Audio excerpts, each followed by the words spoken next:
Olá a todas, todos e todes. Esse é o terceiro episódio do podcast Autoria Expandida, que é um podcast de entrevistas que procura investigar os modos contemporâneos e periféricos de criação artística, sempre buscando ampliar o entendimento sobre o que é ser pessoa autora nos dias de hoje.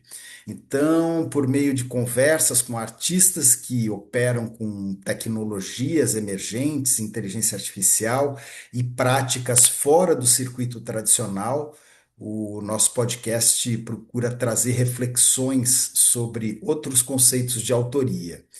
E nesse nosso terceiro episódio, nós temos a honra e a alegria de receber aqui o Bruno Ramos, que é articulador nacional do funk, cientista político, colunista do Mídia Ninja e representante do Black Indigenous Liberation Movement no Brasil. Bruno, seja muito bem-vindo, uma alegria ter você aqui com a gente nesse terceiro episódio. E para a gente começar, eu vou pedir para você se apresentar e contar um pouco para a gente como é que foi esse seu encontro com o funk. Gui, muito boa noite, muito bom dia, muito boa tarde, né, para os ouvintes. As ouvintes estarão nos ouvindo em horários totalmente, né, durante o dia, dentro das suas organizações. Antes de qualquer coisa, muito obrigado pelo convite, né, muito importante isso que vocês estão fazendo, né, agradeço imensamente. Aqui eu quero trazer minhas contribuições dessas quase 2 décadas, né, vou tentar, né, nesse momento de entrevista, fazer um storytelling do que foi o movimento funk na minha vida, como que ele chega na minha vida, né? E o primeiro contato é aquele contato a partir da música, né, nos territórios periféricos. Sou um cara que vem de comunidade periférica, né, sendo criado ali na região do Brás, então o funk ele chega já ali muito mais com uma forma de entretenimento, né? E aí, com o passar dos anos, eu tive uma sensibilidade já trabalhando como produtor cultural, acompanhando artistas, que era, junto com o Marcelo Galati, que era fundar uma organização que tinha por objetivo formar, defender, potencializar a cultura como um todo. Isso lá em 2010, né? E a partir dessa iniciativa nasce a Liga do Funk, que foi uma escola de formação para jovens periféricos, né? A gente se encontrava semanalmente, uma vez por semana ali na região central, mais especificamente na ação educativa, e onde rolava essas atividades, desde teatro, rodas de conversa, desenvolvimento pessoal, é, é, presença de palco, entre tantos outros debates, né? E hoje, depois de mais de uma década passada, eu percebo a necessidade de nós podermos ampliar em outros assuntos, também pela maturidade do que foi a minha trajetória pelo movimento funk, entender como o mercado ele foi se conectando, como que nós fomos nos consolidando nesse mercado nacional e internacional, sendo hoje um dos maiores movimentos culturais periféricos consumidos no mundo, né? Então, estar nessa condição de estou como articulador nacional do movimento funk, para mim é um privilégio gigante, né? Poder estar à frente dessa articulação política, na qual através, né, com essa intersecção, conexão e articulação com todo o movimento, conseguimos ter um dia estadual, que é o dia 7/7, que marca o Dia do Funk aqui no estado de São Paulo. Isso é muito marcado também pela morte do MC da Leste, né? E aí depois a gente conseguiu fazer uma movimentação para a consolidação de uma data nacional. E aí foi articulação desde DJ Malboro, conversamos até com o Hermano Viana, que foi o primeiro antropólogo que escreveu a história do funk, muitos intelectuais, artistas, empresários, que a gente entendeu que o marco zero do movimento funk, a partir de toda essa pesquisa, iniciou ali no dia 12 de julho de 1970. Né? Então, a minha trajetória ela é potencializada pelos efeitos que a cultura periférica ela possibilita para o nosso processo de desenvolvimento, seja ela cultural, intelectual e também profissional. E hoje podendo movimentar e falar do movimento funk e todas essas maravilhas, para mim é uma questão de honra mesmo, né? De poder, de alguma forma, devolver também para o território tudo que eu pude aprender através do próprio movimento, né? Então, a gente vai se retroalimentando o tempo todo, né, Gui? Que legal. Não, fantástico e puxando aqui a tela agora, né, para a gente poder dialogar e queria, assim, até inicialmente, depois da sua apresentação, Bruno, puxar um pouco aqui para a temática, né, do nosso podcast, que são as questões da autoria, e queria muito te ouvir a respeito da dinâmica, né, criativa, porque o funk, ele parece nascer muito mais de uma certa inteligência coletiva, né, das comunidades, do que daquela ideia tradicional, né, de gênio criador individual. Então, você acha que o funk ele desafia aquela noção clássica de autoria, né? Aquela coisa mais individual? Como é que você pensa essa questão? Nós temos uma forma própria, né, de construir. E sim, essa pergunta ela provoca nesse sentido de ser um processo de criação coletiva, diferente daquela ideia eurocêntrica, burguesa, de achar que a criação artística você tem que ter um processo individual, isolado. O funk ele trabalha numa outra perspectiva, numa lógica, né? Eu poderia dizer que um processo antropofágico, né, que a gente se alimenta de outras narrativas, seja ela do próprio território, seja daquilo que nós fomos influenciados pela mídia hegemônica, que chega nas nossas casas, seja por notícias, seja por entretenimento, seja lá qual for a informação, que ele forme e desinforma também a partir de muitas coisas, né? Então, o funk com esse processo antropofágico de beber tudo aquilo que tem no seu entorno social, no coletivo, no plural, a gente é um movimento coletivo e eu acho que por conta disso que se dá a dinâmica de um movimento tão poderoso no sentido de mobilização, né, de provocações, polêmico também, né, mas sendo um dos maiores movimentos culturais do planeta que conseguiu emancipar esse povo periférico. Não existe nada na história do nosso país, Gui, que conseguiu e possibilitou que o jovem periférico tivesse mais acesso. Talvez o futebol ele desenvolva um papel social, o esporte ele é muito importante, né? E o futebol ele conseguiu fazer com que jovens das periferias, com tantos nomes hoje que a gente tem no cenário do futebol e que são às vezes muitos desses meninos vendidos para outros países, seja da Europa, da Ásia, entre todos os outros países no mundo, o funk ele passou a ocupar, né, de forma muito mais autônoma, né, de muito mais colaborativa, porque não é só o artista. Atrás do artista tem toda uma equipe de produção que é gigantesca, né? Então isso a gente possibilitou que fosse um dos maiores, né, como diria DJ Malboro, o movimento funk é o maior movimento social do planeta, né? E aí eu faço Sem aqui dúvida. coro a esse pensamento que ele traz, que é exatamente isso.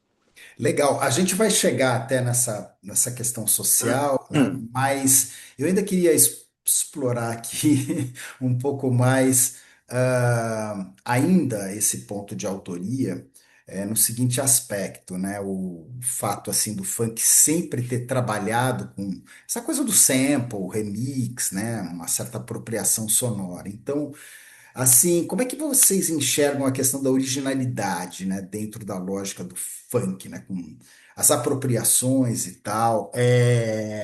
O que é como fica questões, por exemplo, de plágio, enfim, como é que é a visão, né, que vocês têm a respeito disso?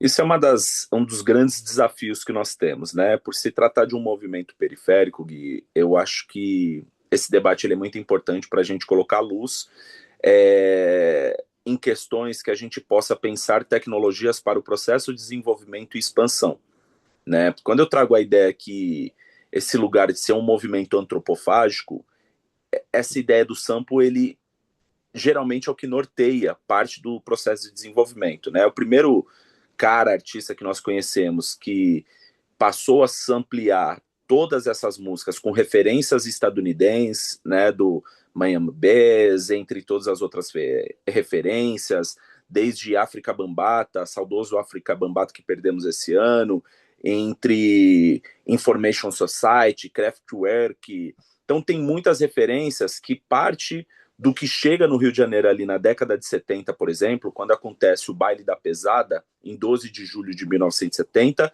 é parte do processo do que se daria 56 anos depois, né? Nós ainda utilizamos muitos samples, né? Porque a gente acha interessante esse processo de replicar aquilo que é interessante, mas ainda pecamos. Quando eu falo pecamos, não é um indivíduo especificamente. Mesmo as grandes produtoras hoje, por mais orientação jurídica, administrativa, tendo todo um processo de network com as grandes gravadoras, seja o Warner, seja o Sony, seja o Universal Music, ainda cometemos alguns equívocos, né? Melhorou muito, né? E esse melhorar muito é de 10 anos para cá. Porque no período da Furacão 2000, muitas coisas ainda eram ampliadas sem essa orientação jurídica, sem esse direcionamento do que poderia ser problema ou não. Mas na cabeça de um jovem periférico que não tem acesso a esse lugar muito privilegiado de orientação, desenvolvimento intelectual, a ideia dele eu digo que é um problema de autoestima tão grande que está na formação primária dele, que ele nem tem ideia que a música dele pode ter o alcance, né? Se a gente pegar, por exemplo, o Bonde do Tigrão, com tantos samples, entre várias outras músicas que está dentro da próprio primeiro disco, né, que nasce em 1989 do DJ Marlboro, que foram utilizados, a gente passou a ouvir e acompanhar problemas de músicas que teriam que ser retiradas de circulação. Só que existe uma tecnologia periférica que, se ela não está circulando dentro do mainstream, seja nas grandes rádios, né, seja nas grandes... Não tinha ainda no período das plataformas, mas nos veículos midiáticos, a gente tinha outras tecnologias periféricas que pudessem fazer circular dentro dos nossos territórios. E isso aí o mercado, o Estado, não conseguiu ter controle, né? Faz com que a gente chegue no momento que nós estamos, e aí sim a chegada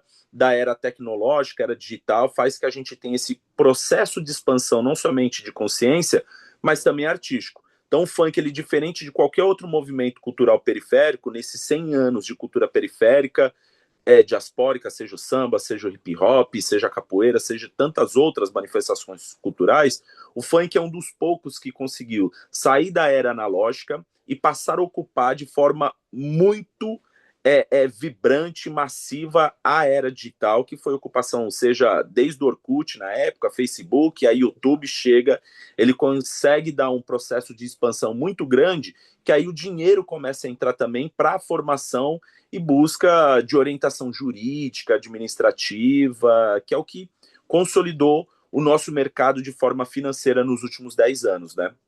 E até isso que você falou, eu achei muito interessante, né, sobre essa tecnologia, talvez até uma tecnologia própria, vamos dizer assim, né, que eu acho que o funk é uma cultura que soube transformar, né, essa tecnologia ou gratuita ou barata, né, numa potência estética, né? Então, você acha que existe uma espécie de uma engenharia periférica de criação, né, por meio do uso, muitas vezes, de computadores simples, software livre, celulares, outros aparelhos de baixo custo?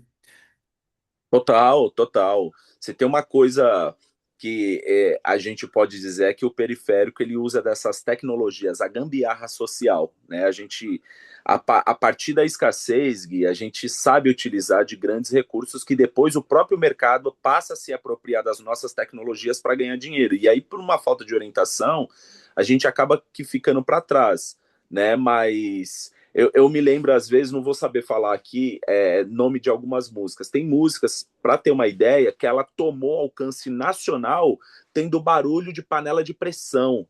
Se Ah, você puxar ali ó, com fone, né, com uma percepção de captação de áudio muito preciso, você consegue ouvir barulho, né, de panela de pressão, barulho de moto, barulho de carro, de cachorro, né, que para a indústria, né, para o mainstream, isso poderia ser um problema, isso vira parte da nossa produção cultural.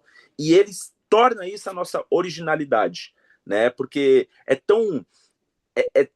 é tão específico, tão peculiar, tão periférico isso, que a gente passa a ter a identificação a partir do som que está sendo tocado. E aí acredito eu que o grande sucesso do movimento funk por ter esse alcance, ser o maior movimento hoje consumido, não somente no Brasil, mas que já passou o K-pop globalmente, é por conta dessa tecnologia, porque a gente está falando de uma cultura periférica para periférico.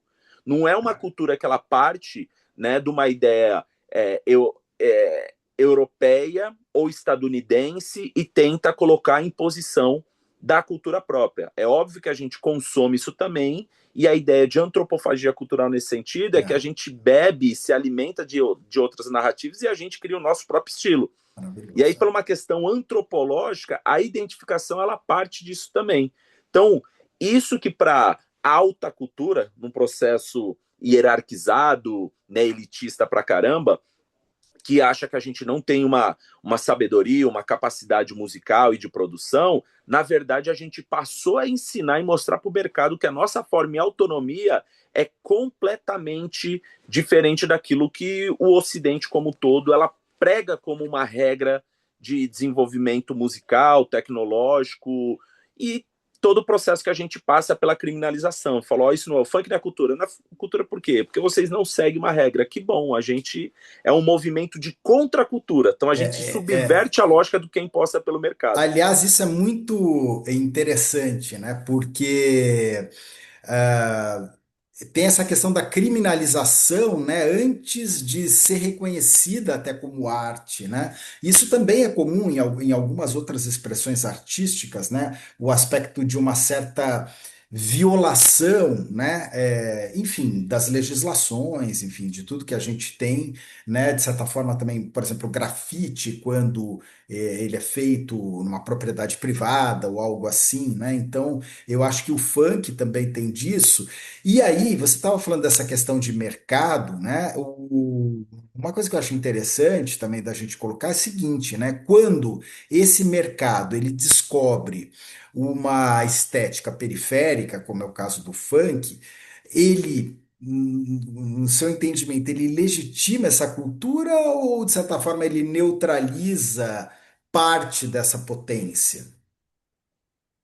Eu fico pensando que o mercado ele é sagaz, né, no sentido de entender que isso já existe há muito tempo, mas essa receita de criminalizar, perseguir, estigmatizar, isso não acontece à toa. É uma receita que o mercado entendeu que funcionou muito bem desde a época do jazz, do blues e tudo que é movimentos culturais diaspóricos nas Américas como um todo, ele sofre esse mesmo problema de perseguição, estigmatização, criminalização. Para quê? Para depois se apropriar e embranquecer o movimento. Né? Então, o que eu vejo hoje, que é o caminho que eu, como ativista político do movimento, tento fazer, é de entender primeiro por que o mercado faz isso. Quando eu entendo por que o mercado faz isso, eu entendo que essa criminalização é parte, né, de uma reserva de mercado. Então, o grande ativo hoje financeiro, musical do mercado internacionalmente é o funk. Né? Eu tenho discutido a questão do soft power. Hoje, o soft power brasileiro é o funk, sem sombra de dúvida. Já foi o samba, já foi o futebol. Hoje, o que mais comunica com todo o globo, né, é o movimento funk. Mas essa lógica que parte do norte, né, global que criminaliza todas as manifestações culturais do sul global, isso é um debate amplo, né, que a gente teria que precisar de um podcast para discutir as questões de geopolítica e apropriação do mercado a partir do norte global, a partir do Vale do Silício, entre todas as outras empresas que têm muita grana, de como que ela se manifesta em cima disso. O mercado da música ele não é muito diferente, só que o mercado da música ele vem antes desse mercado do Vale do Silício. Então, parte dessas tecnologias elas são replicadas e o funk ele sofre esse impacto. Só que hoje é uma cultura que você não consegue ter controle, porque ele é um movimento político, né, a partir da sua base de formação. E esse político que eu estou dizendo, Gui, ele não é aquele político, porque quando a gente discute a questão política, as pessoas, e ainda vivendo no mundo, num período muito polarizado de país que nós estamos vivendo, as pessoas passam a achar que é esse político partidário. O funk ele é um movimento, né, autônomo, ele é suprapartidário. Vai ter gente que pensa que tem posicionamento de esquerda, de direita, de centro, e tem gente que odeia a política. Então ele é um movimento suprapartidário. Quando eu falo político, é muito mais numa questão antropológica. E sim, é um dos maiores movimentos políticos do país. As pessoas que têm dúvidas sobre o que é isso, gostando ou não das letras que tem dentro do movimento funk, se elas parar e fazer uma análise sobre essas letras, o movimento funk em suas letras, ele é um espelho da realidade da sociedade que nós vivemos. Então não é à toa que essas músicas passam a ter 100, 200, 300, 400, 500 milhões, até 1 bilhão e 800 milhões, que é a música que tem mais alcance no Brasil, que é Bumbum Tantan, do MC Fiote, que ele faz um sample, né, se eu não me engano, da flauta de Bach. Então, olha que processo. Como que um jovem da periferia ele teve uma sagacidade de uma música que é do erudito, sampleou aquela parte, colocou, e essa flautinha fez rodar o mundo. Então, assim, é gigantesco. Quando eu falo que é um movimento, é o maior soft power brasileiro que as autoridades políticas não entenderam, o mercado já entendeu, mas as autoridades políticas do nosso país não entenderam, Gui. Eu luto por políticas públicas, por exemplo, para tornar o funk exemplo do que foi o K-pop, mas para tornar o K-pop, a partir do K-pop, a indústria do audiovisual sul-coreano, isso teve investimento de política de estados, né? Então, ou melhor, de estado. Então, no caso, quando eu falo que é esse soft power, porque hoje o funk ele está no ranking global, ocupando a 8ª posição de consumo. Isso. E é um movimento que não tem apoio assim institucional praticamente nada, de nada, é zero assim, e ele teve essa autonomia. É justamente isso, Bruno. Acho que você tocou aqui num ponto e eu queria até trazer essa questão da profissionalização, né? Porque se a gente pegar historicamente, né, a periferia sempre criou muito sem acesso, né, a registro, editora, direito autoral, né, essas coisas. E você acha que o funk ele ainda sofre com isso, ainda tem uma parcela criando dessa maneira, ou ele já se profissionalizou, né? E aí também, já que a gente está falando disso, como é que você vê, de fato, sucessos como a Anitta, né? Por exemplo, inclusive esse último álbum dela, né? É incrível. Já bateu recordes, né? Em Spotify e tudo, né? Como é que você vê Anitta, isso? Essa questão da profissionalização, enfim, como é que você situa isso? eu tenho muito respeito, não somente artístico, mas profissional, empresarial, que é a Anitta, né? Alguém que saiu lá de Amaral, eu esqueci o nome da localidade onde ela saiu, mas alguém que saiu da periferia, uma mulher preta, a Larissa, que sai desse lugar, Honório Gurgel, né, que ela sai desse Isso. lugar e ela é a nossa grande embaixadora, né, internacionalmente. A Anitta, por si só, é um próprio soft power. Então, ela mostrou, não somente para o Brasil, mas ela mostrou para o mundo a força, né? Mas antes de Anitta, já tinha Claudinho Bochecha, tantos Ah, outros nomes que estiveram lá fora, o próprio DJ Malboro, a Daisy Tigrona, que foi com a primeira artista MC do funk que tomou esse alcance, foi regravada por artistas grandes, né, lá de fora, mas a Anitta, ela conseguiu ajudar a ter uma perspectiva de consolidação do nosso movimento no mercado, né? E mesmo tendo chego nesse lugar, Gui, ainda assim, por se tratar de uma manifestação periférica, a gente sofre muito com as questões de direitos autorais, né? As questões de propriedade intelectual, isso está muito distante de uma realidade. E o mercado, as produtoras como um todo, se beneficia muito por conta dessa carência, dessa ausência de informação do jovem periférico.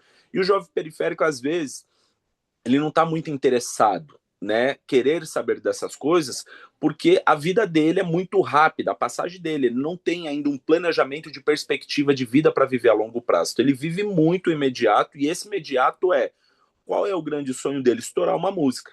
Qual que é a cabeça de uma grande maioria desses jovens? Se eu estourar uma música, eu consigo mudar radicalmente. Primeiro que eu passo a ser invisibilizado e ter visibilidade midiática, e aí eu consigo organizar. E não é sempre que acontece isso. A gente tem relatos de jovens que estourou uma música só, não tinha os direitos reservados disso. O próprio MC Fiote, com a música Bumbum Tantan, né?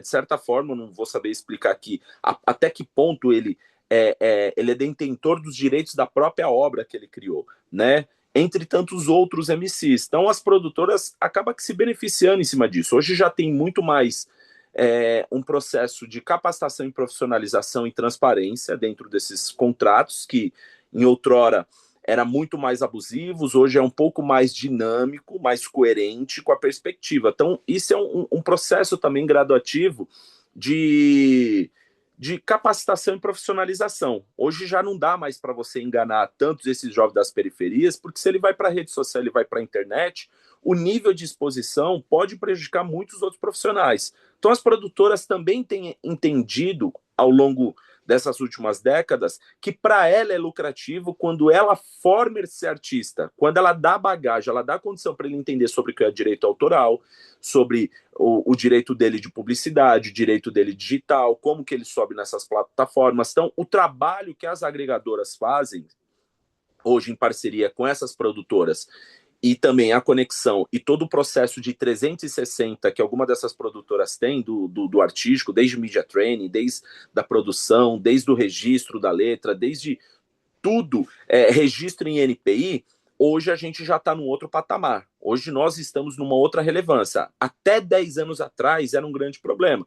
E mesmo assim ainda acontece. Muito recente agora, a própria Tati Quebra-Barraco, ela fez uma declaração pública, né, das músicas dela, das letras, que ela não é detentora dos direitos autorais, que foram muito roubados. E aí eu convivo nisso há quase 20 anos, eu já ouvi muitas histórias, né, e acompanhei muitas histórias também desses artistas que só tiveram o nome com relevância, mas acabaram que não tendo, né, esse valor agregado, né, o devido respeito do artista. Então, por exemplo, um trabalho que você faz nesse sentido, Guilherme, pensando a médio e longo prazo, é uma das coisas mais importantes que eu vejo como não somente como ativista, mas como produtor cultural, de como que nós devemos fazer com que todo esse trabalho de entendimento sobre legitimidade, autorizações, né, direitos autorais, como que isso funciona? Isso ainda parece quase que um palavrão para nós, né? Isso é uma outra linguagem. E é um lugar de acesso, é um lugar de privilégio, né? Que a gente sabe que é quem é detentor dessas informações. Mas a partir do momento que conseguimos fazer essas conexões, Gui, o trabalho que você faz, ele não é.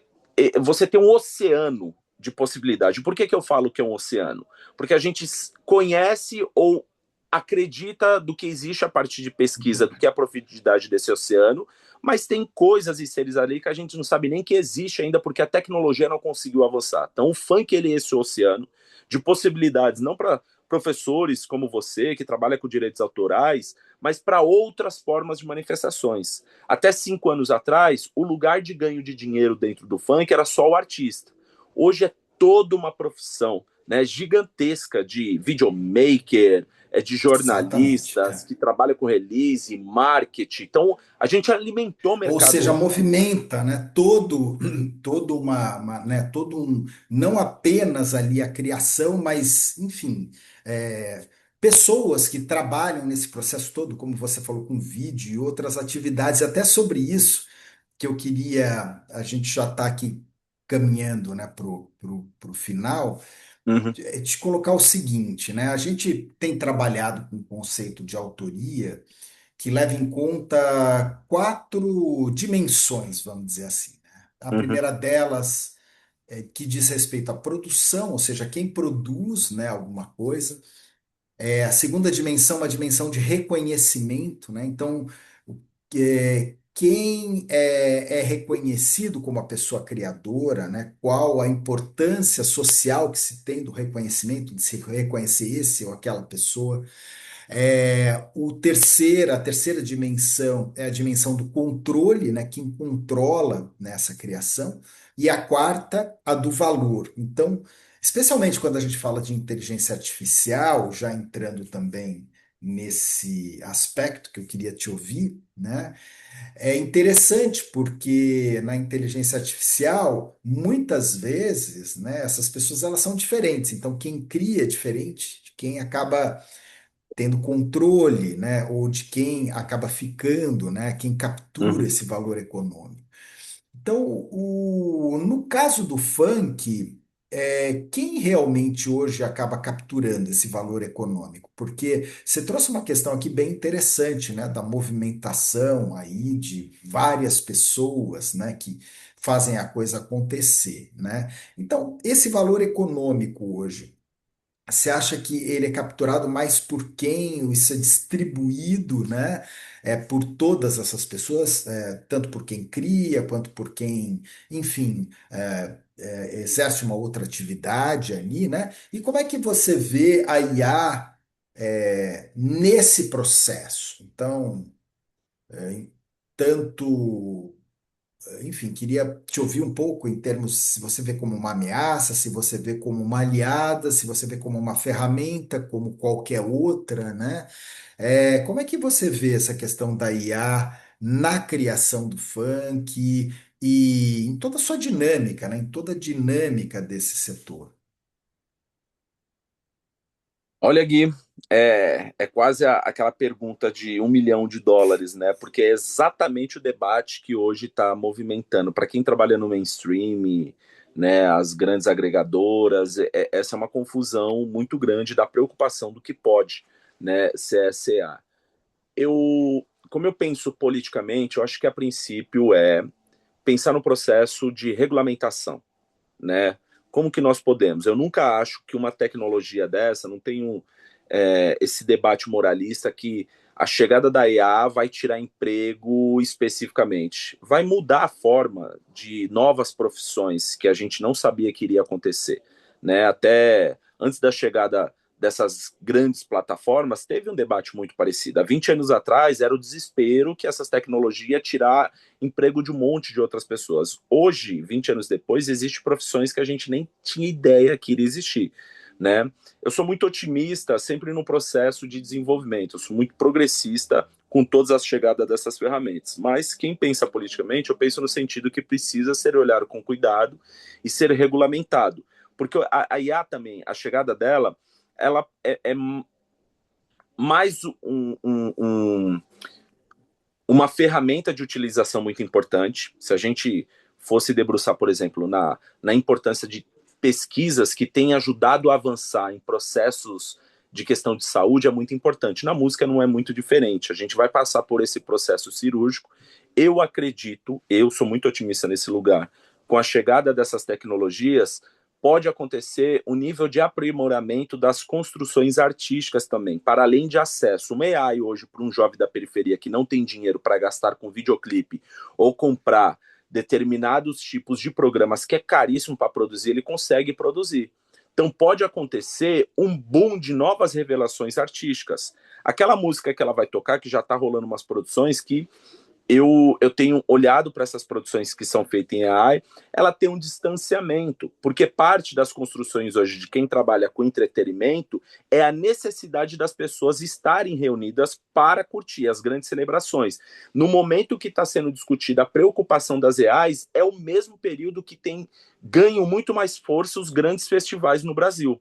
Então é uma grande explosão de outras oportunidades que a gente não está tendo dificuldade de visualizar esses processos, né, de oportunidades, desenvolvimento de emprego e a valorização da cultura e da arte e a celebração coletiva. No período que ela está chegando, está uma preocupação, acredito eu, que um tanto moralista, né, de pessoas um pouco mais acomodadas de querer discutir o debate para qual ele pode ser levado, do que propriamente entender que isso pode ajudar muito os jovens das periferias. O Gui, assim, honestamente, Marlboro é minha grande referência em muitos sentidos, né? Eu tenho uma troca com ele muito interessante. Eu tomei, assim, praticamente uma chamada. Eu não tenho problema nenhum de falar que eu aprendo com todos esses erros. E ele me mandou um vídeo que ele queria fazer um filme da história do funk. Ele falou: porra, cara, eu tô utilizando tal AI aqui, tal inteligência artificial, vê o que você acha. E eu fui fazer uma besteira de falar para ele. Eu falei: porra, Marlboro, vamos precisar, irmão, tomar cuidado com a utilização da AI, por exemplo, que senão a gente pode perder emprego, né? Seguir nesse lugar, talvez moralista. Ele falou: Bruno, deixa eu falar um negócio. Lá em 89, quando as pessoas falaram que certas utilizações de ferramentas que ia descaracterizar uma música, que tarava o sample era muito eletrônico, muito descaracterizado e uma série de coisas que eu fui atacado, se eu não fosse audacioso de entender que quase 40 anos depois o funk se tornaria desse tamanho, por que você não olha para o que essa experiência de 1989, que as pessoas achavam que essa chegada das tecnologias e de aparelhos eletrônicos poderia ser um problema para a distribuição da música e queria perder o lugar do DJ, do artista, que ia ser tudo eletrônico? Por que você não olha hoje em 2026 o que nós podemos fazer para daqui 40 anos com a utilização e como que isso vai beneficiar os jovens das periferias? Caraca, Gui, eu falei, obrigado, desculpa, obrigado por colocar luz no meu pensamento conservador, Malboro. E ele tem muita razão do que ele está falando, Gui, porque em 89, quando não tinha rede social, o funk não chegava nas rádios, né? Não podia ir para a televisão. Quando o Malboro consegue desenvolver essa tecnologia periférica que vai para o programa da Xuxa, o cara abriu uma avenida praticamente sozinho. E tudo que nós temos hoje a gente deve a esse cara, que foi também uma construção coletiva. Ele foi essa grande referência, mas já tinha muitas coisas acontecendo desde a década de 70. Ele foi essa grande revelação. Então, esse pensamento que o Malboro me fez enxergar algumas coisas é o grande farol que é a chegada dela. Ela pode trazer alguns problemas, sim, se a gente não fizer o debate da regulamentação, mas quando eu olho para o caminho inverso, o caminho periférico, pode ser uma grande ferramenta de emancipação desses jovens periféricos. Gui, sem medo de errar, nada na história do Brasil fez mais jovens bem-sucedidos, né, a partir do movimento funk. Foi o movimento funk que tornou a maior era de jovens periféricos bem-sucedidos. Não existe, não foi política pública, né? A gente fala muito a partir. Tem que estudar, tem que estudar. Todo mundo sabe que tem que estudar. Mas o padrão de estudo que está colocado aí como eu posso dizer, mecânico, limitado, eurocêntrico, não faz com que o jovem da periferia ele possa se beneficiar desse estudo, porque a gente está vivendo uma estrutura racista, classista, machista, LGBTfóbica. Exatamente. Então, o que é esse processo de estudo que dá essa autonomia e sagacidade para o jovem da periferia encontrar o seu lugar ao sol, o seu lugar de emancipação? Então, a chegada da EA é um debate que ele precisa ser provocado dentro das escolas. Isso já está muito acontecendo dentro de espaços da periferia que as pessoas não sabem que está acontecendo e que ele pode ser a grande revelação de um lugar de dignidade para esses periféricos que a gente tanto sonha. A única coisa que a gente ainda não paga por isso é o nosso pensamento, o nosso sonho, a nossa vontade de sair do lugar de escassez que nós temos, né? Escassez que eu estou te dizendo de política pública, que quando a gente tange no lugar da produção cultural, não existe nada mais rico. O grande pré-sal do Brasil é a periferia brasileira. Esse é o petróleo Exatamente. brasileiro. É esse Exatamente. jovem que a gente precisa investir, que esse é o grande ativo de desenvolvimento, inclusive para colocar o Brasil, seja 2050 até 2075, como a segunda maior economia do Ocidente.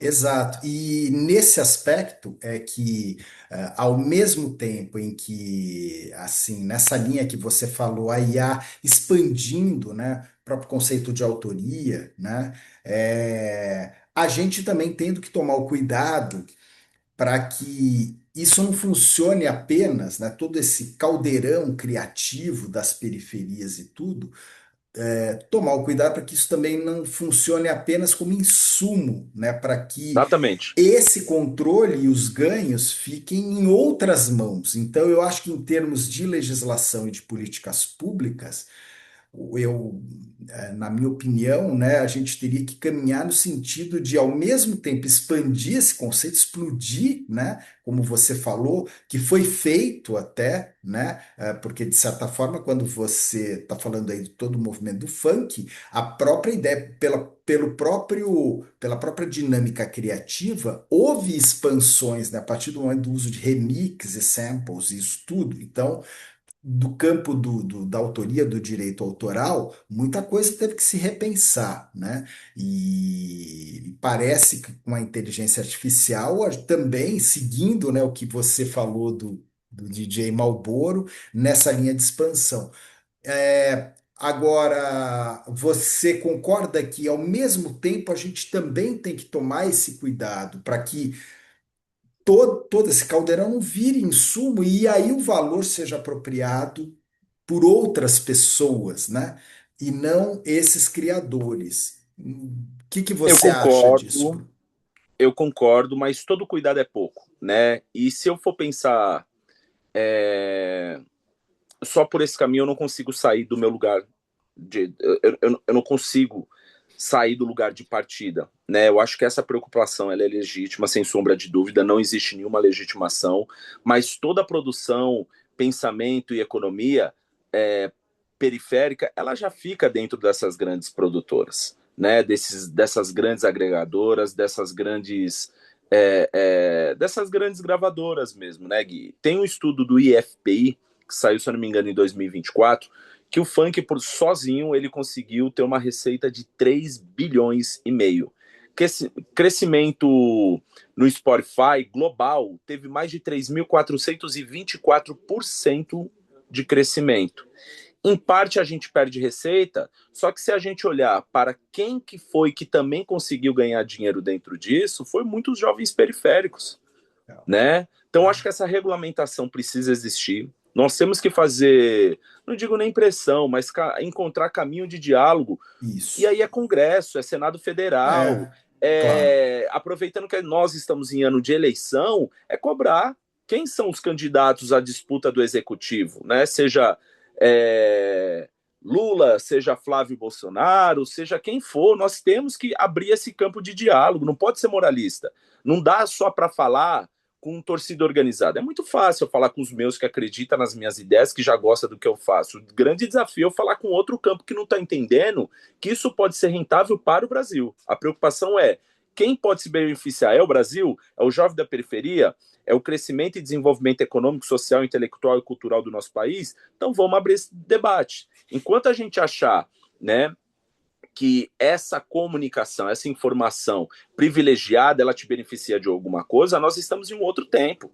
A minha forma de pensamento, eu só sou o que sou porque eu compartilho, porque ele é um processo de retroalimentação, né? Porque se eu ficar guardado com os pensamentos que eu tenho, eu não colocar isso para fora, tá fadado ao fracasso. Aquilo que era interessante, ele passa a ser arcaico, ele passa a ser fora de qualquer possibilidade de entendimento e formação. E eu trabalho com educação também, de orientação desses jovens. Então, quanto mais a gente replicar essas informações, Gui, é importante. A gente não vai conseguir, por exemplo, só por ativismo, convencer um chefe de Estado a regulamentar uma plataforma desse tamanho, lutando com as grandes agências do Vale do Silício com dinheiro que tem. O lobby é gigantesco no Congresso Nacional.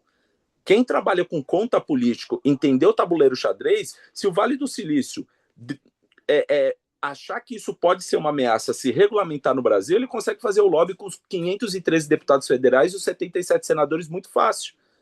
Para esses caras pagar as eleições deles, eles precisam de grana. E aí os lobistas que ficam ali no Salão Nobre, em Brasília, conseguem fazer essa movimentação. Eu acho que mais do que tentar fazer esse movimento político é fazer as pessoas terem consciência de quais os caminhos e desafios que nós temos daqui para frente. É um debate que eu acho que ainda está muito raso, a gente está avançando, eu tenho percebido muitas provocações, pessoas com ideias muito interessantes, umas eu concordo, outras eu não tenho opinião, outras eu estou fabulando, outras não tem nem acordo. Mas outras eu olho e falo, eu acho que isso é sentido. É exemplo do que o DJ Malboro falou, Bruno, pera lá, cara. Você é muito jovem para estar com essa mente conservadora nesse sentido de achar que essa ferramenta não pode nos beneficiar. Porque se eu for acreditar que vai ter uma grande produtora que vai investir milhões de reais para contar a história do funk, a gente está deixando de contar nossas histórias e isso também pode ser considerado apagamento histórico. Então vamos trabalhar o que a gente tem. Chegou AI, agora a gente pode começar a criar vários filminhos. E lá na frente a gente pode pensar e fazer dessa forma hollywoodiana que você está pensando, preocupado, inclusive, que eu acho importante, que é com o emprego dos profissionais do audiovisual e de algo feito com muita qualidade. Excelente, excelente. Muito bom, Bruno. Olha, foi um prazer ter você aqui, tá? Vamos aí mantendo contato. Espero que você volte. E, enfim, te agradecer aqui novamente, pela sua fala, né, pelo seu tempo. Muito obrigado, viu? Eu que agradeço pela oportunidade, Gui, as pessoas que estarão nos ouvindo, nos assistindo, né, e enfatizar a importância do trabalho que você tem feito no lugar de professor doutor, né, dentro de uma instituição super renomada e com essa cabeça muito arejada, né? Você tem uma cabeça muito arejada de estar olhando para um futuro no presente, muito próximo, né? Que se a internet nos últimos 20 anos ela fez as possibilidades de coisas que até agora a gente está entendendo, esse debate que você está trazendo agora, você está 10 anos à frente, num tempo que há 5 anos a gente já vai estar perdido de qual é o debate. Então, está trazendo as questões de direitos autorais, de como que a gente pode avançar, de como posso utilizar da minha rede, inclusive política, de apoio, de comunicação artística, inclusive para ajudar a fomentar esse trabalho que você está fazendo, né? Com trabalho nobre, né? Artesanal, cirúrgico e que eu confio e fazer com que outras pessoas confiem também para a gente levar esse debate mais adiante. Então, conte Legal, comigo, minha agenda fica à legal, sua obrigado. disposição. Muito importante esse trabalho que Muito você está fazendo. obrigado, Bruno, muito legal. E agradeço aí a todas as pessoas também que estão nos acompanhando e até uma próxima. Obrigado.